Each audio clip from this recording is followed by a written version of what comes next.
경고. 이 이야기의 모든 등장인물의 이름은 신원 보호를 위해 변경되었으며 일부 세부 사항은 허구로 구성되었습니다. 이 이야기는 잘못된 행동의 결과에 대한 메시지를 전달하기 위한 목적으로 작성되었습니다. 2023년 10월 17일 화요일 아침 대한민국의 심장부에서 그리 멀지 않은 경기도 안성시 가을의 정취가 완연한 안성고등학교 교정은 평소와 다름없이 활기찼다. 밤새 맺혔던 이슬이 채 마르지 않은 운동장을 가로질러 등교하는 학생들의 풋풋한 웃음소리가 청명한 하늘 아래 흩어졌다. 지역 최고의 명문고라는 자부심과 다가올 시험에 대한 압박감이 공존하는 이 공간에서 누구도 지울 수 없는 끔찍한 악몽이 막 고개를 들고 있음을 아는 이는 없었다. 오전 7시 30분. 20년 넘게 이 학교의 문을 열고 닫아온 경비원 김씨의 하루도 어김없이 시작되었다. 그의 손에 들린 낡은 열쇠 꾸러미는 학교의 역사만큼이나 묵직했다. 오늘은 교육청의 불시 점검이 예고된 날, 선생님들이 교구를 미리 챙길 수 있도록 B동 3층 복도 끝 창고 문을 평소보다 일찍 열어야 했다. 삐걱거리는 낡은 철제 계단을 오르는 그의 발걸음은 익숙했지만 어쩐지 등 뒤에서 불어오는 바람은 유난히 서늘했다. 3층 복도 끝, 낡은 페인트가 벗겨진 창고 문은 언제나처럼 외부에서만 살짝 걸쳐 잠가두는 것이 관행이었다. 교사와 학생들이 벽신문 제작이나 동아리 활동 준비로 수시로 드나들었기 때문이다. 김씨의 투박한 손이 문고리를 잡고 안으로 밀자 그의 예상보다 문은 쉽게 열렸다. 그리고 그 순간 퀴퀴하고 불쾌하기 짝이 없는 공기가 훅 하고 그의 코를 찔렀다. 오래된 먼지와 낡은 실험 도구에서 배어나오는 화학약품 냄새, 그리고 그 모든 것을 압도하는 혐오할 수 없는 비릿하고 역한 냄새.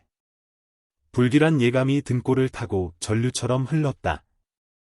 삐걱 하고 문이 완전히 열리자 창문 하나 없는 약 8평 남짓한 어두컴컴한 공간이 모습을 드러냈다.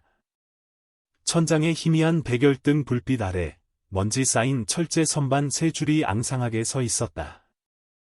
그리고 그 순간 김씨의 심장은 그대로 멎는 듯했다. 가장 안쪽, 가장 어두운 구석 선반 아래 교복 차림의 남학생이 미동도 없이 쓰러져 있었다. 가슴팍에 선명한 안성고등학교 로고. 싸늘하게 식어 굳어버린 시신이었다. 옆에는 벽신문용으로 보이는 그림 도구 몇 점과 액정이 거미줄처럼 산산조각 난 휴대전화가 떨어져 있었다. 허! 김씨는 공포에 질려 뒷걸음질 쳤다. 손에 힘이 풀리며 들고 있던 열쇠 꾸러미가 쨍그랑 요란한 소리를 내며 복도 바닥에 떨어졌다. 죽음 같은 정적을 깨고 그는 온 힘을 다해 비명을 지르며 낡은 휴대전화로 112에 신고했다. 15분 후 1교시 수업 시작을 알리는 종소리와 함께 학교는 아수라장으로 변했다. 평화로운 아침 공기를 찢는 날카로운 경찰 사이렌 소리가 교정에 울려 퍼졌다. 가장 먼저 도착한 안성파출소 직원들이 B동 3층 복도 전체를 노란색 통제선으로 봉쇄했다. 모든 수업은 즉시 중단되었고 학생들은 교실에서 대기하라는 지시를 받았다. 호기심과 두려움이 뒤섞인 어린 눈들이 창문에 매달려 사건의 중심이 된 B동 건물을 넋놓고 쳐다보았다. 얼마 지나지 않아 경기도 경찰청 강력계와 과학수사팀이 현장에 도착했다. 이번 사건의 중대성을 감안하여 안성지방검찰청 형사부의 박지훈 검사까지 직접 현장을 찾았다. 경찰은 안성지방경찰서 소속의 최경식 총경이 이끄는 강력반과 검사 박지훈이 협력하여 사건을 조사하기 시작했다. 백발이 성성했지만 눈빛만큼은 매처럼 날카로운 베테랑 형사 최경식 총경과 젊지만 냉철한 판단력과 집요함으로 정평이 난 박지훈 검사의 만남은 수사팀의 묘한 긴장감과 신뢰감을 동시에 불어넣었다. 초동 수사 결과 피해자는 17세의 이민준, 안성고등학교 2학년 2반 학생으로 밝혀졌다. 민준은 최상위권은 아니었지만 영리하고 비판적 사고가 뛰어났으며 특히 미술 동아리에서 그 재능을 인정받는 학생이었다. 출석 기록에 따르면 민주는 전날인 10월 16일 월요일 2교시 수업에는 정상적으로 참여했지만 3교시부터 무단결석으로 처리되어 있었다. 담임 교사는 민준의 부모에게 여러 차례 연락했지만 맞벌이로 바쁜 부모는 전화를 받지 않았다. 모두들 그저 민준이 몸이 좋지 않아 말없이 조퇴한 것으로 대수롭지 않게 여겼다. 규정 위반이긴 하지만 사춘기 학생들에게 흔히 있는 일이었으니까. 그 누구도 그 시간 동안 민준이 학교 안 가장 깊숙하고 어두운 곳에서 차갑게 죽어 있었으리라고는 상상조차 하지 못했다. 박영호 경정이 이끄는 과학수사팀의 잠정 부검 결과는 사건을 더욱 미궁으로 빠뜨렸다. 피해자의 몸에는 긁힌 자국이나 멍 자국 하나 없었고 옷가지 역시 흐트러짐 없이 단정했다. 격렬한 저항이나 몸싸움의 흔적은 전무했다. 하지만 목 부위에는 극심한 경련의 흔적이, 눈은 살짝 벌어진 채 동공이 확장되어 있었고 혀가 목구멍 깊숙이 말려 들어간 흔적으로 보아 사인은 기도 폐쇄로 인한 질식사로 잠정 결론 내려졌다. 시신의 체온과 경직 정도로 추정한 사망 시각은 10월 16일 오전 9시 30분에서 10시 30분 사이. 3교시 수업이 한창일 시간이었다. 총경님, 이상합니다. 과학수사팀 요원이 최 총경에게 보고했다. 지문 감식 결과 시신과 주변 물품에서는 피해자 이민준과 최초 발견자인 경비원 김씨의 지문 외에는 아무것도 발견되지 않았습니다. 범인이 장갑을 꼈거나 혹은 흔적을 완벽하게 지운 것 같습니다. 최 총경은 미간을 찌푸렸다. 그는 박 검사와 눈을 마주쳤다. 박 검사가 나직이 말했다. 범인은 이 학교의 구조를 잘 아는 내부인일 가능성이 높습니다. 외부 침입의 흔적이 없고 범행 장소로 이곳을 택했다는 것 자체가 그렇습니다. 설상가상으로 복도를 비추는 유일한 CCTV의 녹화 기록이 그 시간대에 삭제되어 있었다. 수리 중이라는 낡은 안내판이 무색하게 조사 결과 누군가 의도적으로 서버에 접속해 해당 시간대의 영상을 삭제한 것으로 밝혀졌다. 이는 단순한 고장이 아니라 학교 시스템에 접근 권한이 있는 교직원이나 혹은 그에 준하는 인물이 범행에 개입했음을 시사하는 소름 끼치는 증거였다. 최 총경은 시신 옆에 쪼그리고 앉아 평온하기까지 한 민준의 얼굴을 내려다보았다. 마치 잠든 듯한 모습. 이는 시신이 다른 곳에서 살해된 후 옮겨진 것이 아니라 바로 이 창고 안에서 사망했다는 과학수사팀의 소견을 뒷받침했다. 기술팀이 조심스럽게 증거봉투에 담고 있는 산산조각 난 휴대전화. 어쩌면 저것이 이 모든 침묵을 깨뜨릴 유일한 열쇠일지도 몰랐다. 범인은 누구인가? 최 총경은 텅 빈 운동장을 내다보며 혼잣말처럼 중얼거렸다. 그리고 왜 하필 이곳인가? 이토록 완벽하게 흔적을 지울 수 있는 자는 천재적인 범죄자이거나 아니면 우리가 전혀 예상치 못한 인물이라는 뜻이지. 수사는 자연스럽게 피해자 이민준의 주변 관계를 파헤치는 것으로 시작되었다. 친구와 교사들의 진술을 통해 드러난 민준의 모습은 복합적이고 모순적이었다. 영리하고 재능이 있었지만 하늘을 찌를 듯한 자존심과 극단적인 면모를 동시에 지니고 있었다. 특히 눈에는 눈, 이에는 이 식의 복수심은 타의 추종을 불허했다. 민준이는 자기가 아끼는 사람이 공격당했다고 느끼면 옳고 그름을 따지지 않고 끝까지 복수하는 아이였어요. 익명을 요구한 한 친구가 수사관에게 털어놓았다. 그리고 민준이가 그토록 아꼈던 사람은 바로 같은 반 여학생, 박선주였다. 맑고 순수한 외모에 성적까지 우수했던 선주는 모두에게 인기가 많았다. 민준과 선주는 2학년 초부터 공개적으로 교제하며 모두의 부러움을 사는 선남선녀 커플이었다.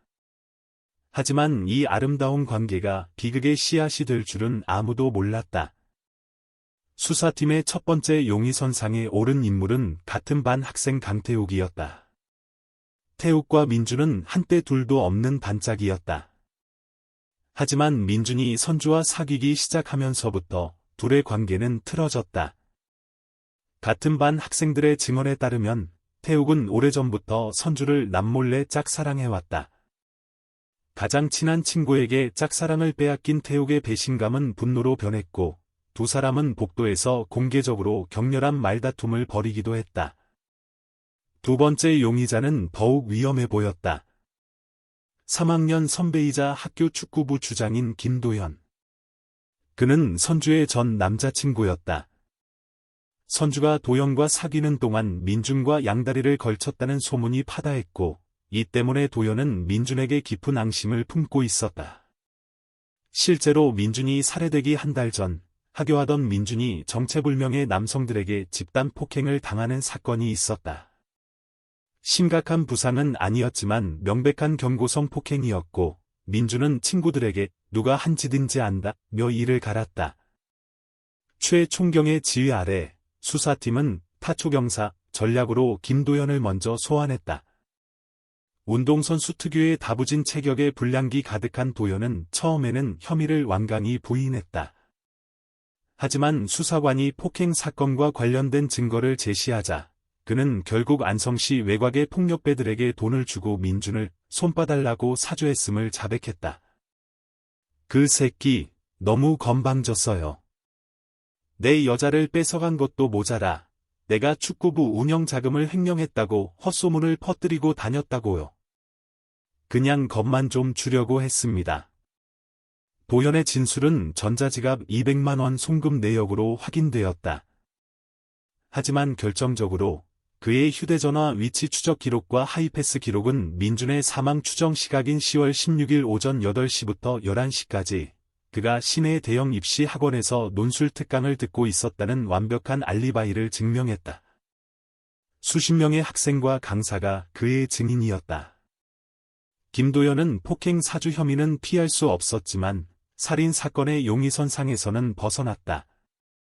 수사는 다시 원점으로 돌아와 남은 유일한 용의자 강태욱에게로 향했다. 10월 21일 강태욱은 피의자 신분으로 경찰서 조사실에 앉았다.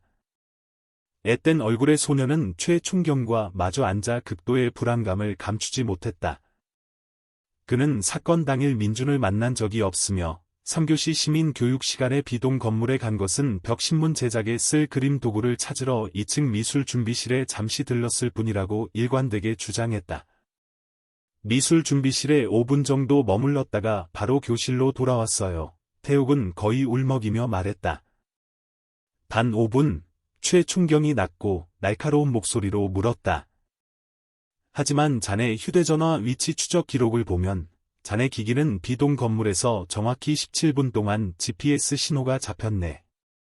오전 9시 48분부터 10시 5분까지. 이 12분의 시간 차이는 어떻게 설명할 건가? 태욱은 고개를 숙인 채 두 손을 깍지 껴 핏기가 가실 정도로 꽉 쥐었다. 그의 침묵은 유죄를 인정하는 것처럼 보였다. 이것뿐만이 아니야. 최 총경은 책상 위에 사진 몇 장을 펼쳐 놓았다. 기술팀이 태욱의 휴대전화에서 복구한 숨겨진 폴더 속 사진들이었다.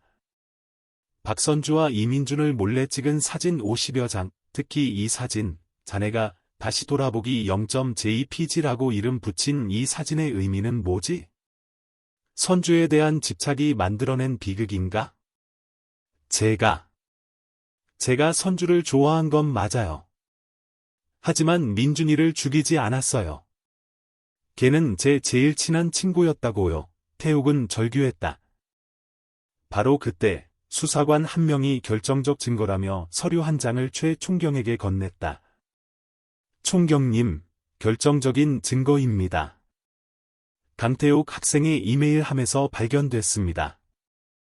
그것은 박선주의 이름으로 온 이메일이었다. 발신 시각은 10월 16일 오전 9시 40분. 내용은 짧고 간결했다. 민준이랑 얘기 좀 해줘. 나 너무 힘들어. 모든 퍼즐이 맞춰지는 듯했다. 독선적인 남자친구에게 지친 선주가 자신을 짝사랑하는 태욱에게 도움을 청했고 이메일을 받은 태욱이 질투와 분노에 휩싸여 민준을 창고로 불러냈다가 우발적으로 살해했다는 완벽한 시나리오. 이제 다 실토하지 그래. 최충경이 태욱을 압박했다. 극심한 심리적 압박감을 이기지 못한 태욱은 결국 무너졌다. 그는 흐느끼며 민준을 창고로 불러낸 것은 맞지만 겁만 주려 했을 뿐이라고, 자신이 갔을 땐 이미 문이 닫혀 있었다고 횡설수설했다. 모순으로 가득 찬 궁지에 몰린 자의 변명처럼 들렸다. 그때 조사실 문이 열리며 박지웅 검사가 들어왔다. 그는 날카로운 눈빛으로 방 안을 훑어보더니 나직이 말했다. 최경식 총경님, 잠시만요. 이제부터는 제가 맡겠습니다. 이 사건, 단순한 치정살인으로 보기엔 석연치 않은 점이 너무 많습니다. 박 검사는 태욱 앞에 앉았다. 그의 목소리는 차가웠지만 위압적이지 않았다. 강태욱 학생, 힘들겠지만 정신 차리고 잘 들어요. 이 이메일, 정말 박선주 학생이 보낸 게 맞다고 생각합니까? 박 검사는 이메일의 기술적 세부 정보를 가리켰다. 발신 IP가 학교 도서관 공용 PC로 나옵니다. 누구나 사용할 수 있는 컴퓨터죠.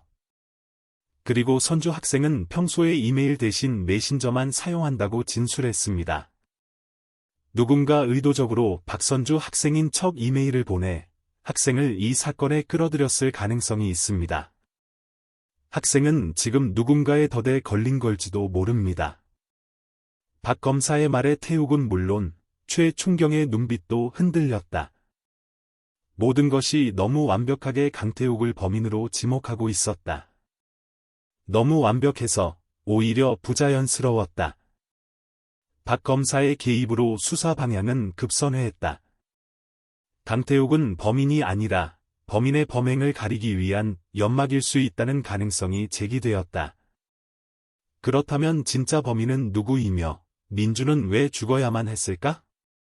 수사팀이 다른 가능성을 염두에 두고 피해자 이민준의 행적을 재조사하던 중 한 가지 사실이 드러났다. 민준은 최근 담임 교사인 장서윤 씨와 여러 차례 마찰을 빚었다. 회상. 한 달 전 사회 수행평가 발표 시간. 민준은 현 정부의 교육 정책에 대해 날카롭게 비판하는 발표를 했다. 다른 학생들은 감탄했지만 담임인 장서윤 교사의 표정은 싸늘했다. 민준아, 비판적 사고도 좋지만 너무 편향된 시각으로 세상을 보는 건 좋지 않아. 학생다운 시각을 가질 필요가 있겠구나. 그녀는 모두가 보는 앞에서 민준에게 공개적으로 면박을 주었고 그에게 이례적으로 낮은 수행평가 점수를 주었다. 자존심이 강했던 민준에게 이는 참을 수 없는 모욕이었다. 그는 장 교사가 자신을 부당하게 억압한다고 생각했고 복수할 기회만을 노리고 있었다. 그리고 기회는 우연히 찾아왔다. 사건 발생 2주 전인 9월 29일 금요일 오후. 미술 동아리 활동을 마치고 늦게까지 학교에 남아있던 민준은 3층 교무실에서 새어나오는 소리를 듣고 무심코 발걸음을 멈췄다. 문틈으로 들여다본 그곳에서는 자신의 담임인 장서윤, 34세, 교사와 역사 교사이자 교무부장인 황인철, 45세, 교사가 동료 이상의 매우 친밀한 신체 접촉을 하고 있었다. 두 사람 모두 가정이 있는 유부남, 유부녀였다. 민준은 순간적인 분노와 복수심에 사로잡혀 떨리는 손으로 휴대전화를 들어 그 장면을 몰래 촬영했다. 그는 영상을 유포하지 않았다. 그저 가지고만 있었다. 자신의 손에 쥔 권력을 음미하며 자신을 모욕했던 교사가 자신 앞에서 불안에 떠는 모습을 즐기고 싶었을지도 모른다. 그의 침묵은 장서윤에게는 매일 목을 조여오는 올가미와도 같았다. 반드시 복구해야 합니다. 피해자 휴대전화와 삭제된 CCTV 영상, 둘 중 하나에는 반드시 답이 있습니다. 박지웅 검사는 기술팀을 강하게 밀어붙였다. 그리고 10월 22일 밤, 마침내 기술팀으로부터 연락이 왔다. 기적적으로 두 가지 증거를 모두 복구하는 데 성공했다는 것이었다. 수사팀 회의실 대형 화면에 먼저 복구된 CCTV 영상이 재생되었다. 10월 16일 오전 9시 50분. B동 3층 복도. 장서윤 교사가 주변을 살피며 창고 문을 열고 안으로 들어갔다. 잠시 후 이민준이 나타나 그녀를 따라 창고 안으로 들어갔다. 그리고 약 15분 후인 10시 5분. 문이 열리고 나온 것은 장서윤 혼자였다. 그녀의 얼굴은 하얗게 질려 있었고 극도로 불안한 듯 주변을 두리번거린 후 황급히 자리를 떴다. 그리고 약 10분 뒤 교무부장 황인철이 B동 3층으로 올라와 서버실로 향하는 모습이 포착되었다. 그가 바로 CCTV 영상을 삭제한 인물이었다. 두 번째 증거는 이민준의 휴대전화에서 복구된 1분 32초짜리 동영상이었다. 미술 1학기라는 평범한 폴더 속에 숨겨져 있던 그 영상에는 장서윤과 황인철의 부적절한 관계가 선명하게 담겨 있었다. 영상 말미에는 무언가를 발견하고 경악하는 장서윤의 목소리가 녹음되어 있었다. 누구야? 누가 감히 몰래 찍고 있어? 당장 지우지 못해. 내가 만약 이 사실을 누구에게라도 말한다면 내가 맹세컨대 평생 후회하게 만들어 주겠어. 모든 조각이 맞춰졌다. 최 총경과 박 검사는 말없이 서로를 바라보았다. 범인의 윤곽이 섬뜩할 정도로 명확해졌다. 다음 날 장서윤은 참고인 자격으로 경찰서에 소환되었다. 그녀는 여전히 침착하고 슬픔에 잠긴 교사의 얼굴을 하고 있었다. 민준이는 영리했지만 때로는 너무 극단적이어서 걱정되던 아이였어요. 하지만 박지웅 검사가 회의실 화면에 복구된 CCTV 영상과 휴대전화, 동영상을 차례로 재생하자 그녀의 완벽했던 가면은 산산조각 났다. 입술은 파르르 떨렸고 얼굴은 종이장처럼 하얗게 질렸다. 10월 16일 오전, 이민준 학생을 창고로 부른 것은 장서윤 선생님, 당신입니까? 박 검사의 목소리가 얼음장처럼 차갑게 조사실을 울렸다. 숨막히는 침묵 끝에 장서윤은 고개를 떨구며 무너졌다. 이후 그녀가 눈물로 써내려간 자필 진술서에는 뒤틀린 욕망과 공포가 빚어낸 참혹한 비극의 전말이 고스란히 담겨 있었다. 민준이 자신의 불륜 현장을 촬영했다는 사실을 알게 된 후 장서윤은 극심한 공포에 시달렸다. 직장, 명예, 가정이 한순간에 무너질 수 있다는 두려움. 그녀는 민준에게 여러 차례 동영상을 지워달라고 애원했지만 민준은 오만한 침묵으로 일관했다. 그 침묵은 장서윤에게 끔찍한 고문이었고 그녀를 광기의 벼랑 끝으로 몰았다. 사건 당일 오전, 당직 근무 중이던 장서윤은 더 이상 견딜 수 없었다. 그녀는 벽신문 제작을 핑계로 민준을 창고로 불렀다. 그 방에서 저는 민준이에게 빌었어요. 제발 지워달라고, 나를 용서해달라고 빌었어요. 하지만 그 아이는 비웃으며 제 남은 모든 이성을 한순간에 죽여버리는 한마디를 했어요. 뭐라고 말했습니까? 선생님 명예 지키고 싶으면 알아서 조용히 학교 그만두시는 게 좋을 거예요. 아직 영상은 안 풀었지만 평생 지울 생각은 없거든요. 바로 그 순간 제 세상은 무너졌어요. 저는 더 이상 교사가 아니었어요. 궁지에 몰려 발악하는 한 마리 짐승이었죠. 그녀는 이성을 잃고 민준에게 달려들어 한 손으로 그의 입과 코를 틀어막았다. 더 이상 그 어떤 말도 듣고 싶지 않았다. 갑작스러운 공격에 민준은 필사적으로 저항했지만 가냘픈 남학생의 힘으로는 극도의 공포와 분노에 휩싸인 성인의 광기를 당해낼 수 없었다. 잠시 후 민준의 몸이 축 늘어졌다. 그녀가 공포에 질려 손을 놓았을 때는 이미 모든 것이 끝난 후였다. 극심한 공황 상태 속에서 그녀의 머릿속에는 오직 은폐라는 단어만이 맴돌았다. 그녀는 최근에 본 범죄 드라마에서 배운 대로 지문과 흔적을 지우는 방법을 떠올렸다. 그녀는 민준의 시신을 창고 가장 깊숙한 구석으로 끌고 가 숨기고 떨리는 손으로 넘어진 의자를 바로 세우고 흩어진 그림 도구들을 정리했으며 문고리에 남은 자신의 지문을 옷소매로 깨끗이 닦아냈다. 그리고 곧바로 연인인 황인철 교무부장에게 연락했다. 모든 사실을 들은 황인철은 경악했지만 결국 자신의 명예와 가정을 지키기 위해 범죄에 동조하기로 결심했다. 그가 교무부장의 권한을 이용해 서버실에 들어가 CCTV 영상을 삭제했다. 완벽한 범죄를 위해 희생양이 필요했다. 장서윤은 평소 민중과 태욱의 갈등 관계, 그리고 태욱이 선주를 짝사랑한다는 사실을 알고 있었다. 그녀는 학교 도서관 공용 컴퓨터를 이용해 선주인 척태욱에게 익명의 이메일을 보내 교묘하게 그에게 혐의를 뒤집어 씌울 덫을 놓았다. 범인은 뒷골목의 깡패도, 질투의 눈먼 연적도, 배신감에 사로잡힌 친구도 아니었다. 범인은 바로 학생들이 매일 존경심을 담아 선생님이라 부르던 담임 교사였다. 강태욱은 그날 밤 즉시 석방되었다. 경찰서 문을 나서는 그의 해숙한 얼굴과 텅 빈 눈빛은 법의 심판은 피했지만 끔찍한 경험이 남긴 마음의 상처가 얼마나 깊은지를 말해주고 있었다. 2023년 12월 23일 안성지방법원에서 장서윤과 황인철에 대한 1심 선고 공판이 열렸다.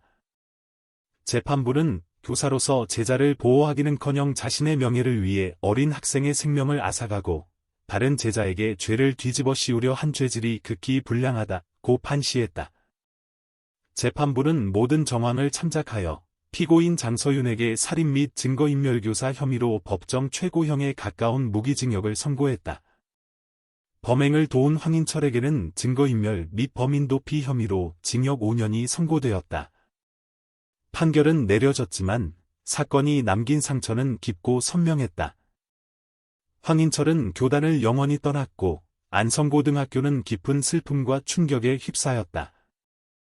학교는 전면적인 내부 감사와 함께 학생 심리 상담 프로그램을 강화하는 등 대대적인 쇄신을 약속했지만 무엇으로도 어린 제자의 죽음과 남겨진 이들의 아픔을 대신할 수는 없었다. 이민준 군은 가족과 친구들의 눈물 속에 영면에 들었다. 채 피어보지도 못한 17의 꿈은 그렇게 허망하게 꺾였다. 그는 자신의 침묵을 권력으로 어른을 심판하는 무기로 사용하려 했다. 하지만 그는 알지 못했다. 궁지에 몰린 인간에게 침묵은 때로 그 어떤 폭언보다 잔인한 폭력이 될 수 있으며 되돌릴 수 없는 비극을 부를 수 있다는 것을. 이 이야기는 우리에게 잊을 수 없는 교훈을 남긴다. 세상에 완벽한 범죄는 없으며 어둠 속에 영원히 묻히는 비밀 또한 없다는 것을. 그리고 명예는 결코 또 다른 범죄로 지켜질 수 없다는 것을. 은폐의 대가는 한 사람의 생명, 그리고 관련된 모두의 인생을 파멸로 이끌 뿐이다. 차가운 겨울바람이 불어오는 교정 위로 하루의 끝을 알리는 종소리가 슬프고도 무거운 여운을 남기며 길게 울려 퍼졌다. 이 이야기가 재미있으셨나요? 여러분의 느낌과 생각을 댓글로 남겨주세요. 여러분의 의견이 정말 궁금해요. 좋아요, 구독, 알림 설정도 잊지 마세요. 여러분의 응원 하나하나가 이렇게 신기하고 감동적인 이야기를 계속 전할 수 있는 큰 힘이 됩니다.